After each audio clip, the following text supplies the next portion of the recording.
ছেলে আমার চোখের সামনে থেকে বেরিয়ে দাও।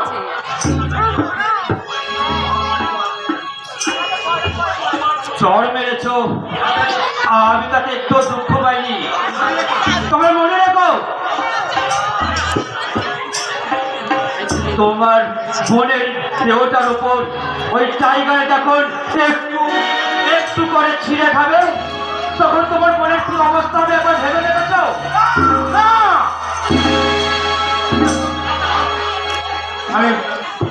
আমি আর সহ্য করতে পারছি না। জ্ঞান হওয়ার সঙ্গে সঙ্গে আমি আমার মাকে হারিয়েছি, ভাইকে হারিয়েছি, বাবা মার বিরুদ্ধে এই রাজা সব হারিয়ে তার মনটাকে সান্ত্বনা দেওয়ার জন্য একটা অসহায় মেয়েকে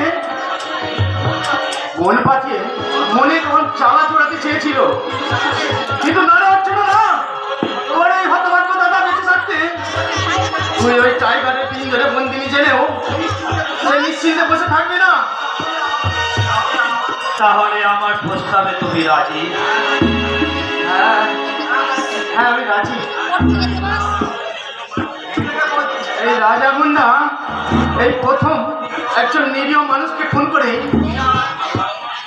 কথা কলঙ্কের মালা কণ্ঠে ধারণ করবে। একদিন সকলে জানতো এই রাজা গুন্ডা ধনিক ধন সম্পদ লুট করে ভোট বিলিয়ে দিত গরিব নিরন্ন মানুষদের মাঝে। কিন্তু আজ রাজা তার নিজের স্বাধীনতা থেকে বঞ্চিত। সাবাস তো সাবাস, উজ্জ্বল এই পথ দিয়ে আসছে। তুমি তোমার কাজটাকে চালু করো, আমি তোমার সাথে পরে আবার দেখা করবো। টাটা, আসছি।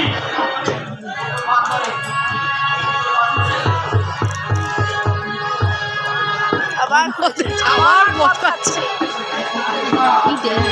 এই পৃথিবীতে যা আছে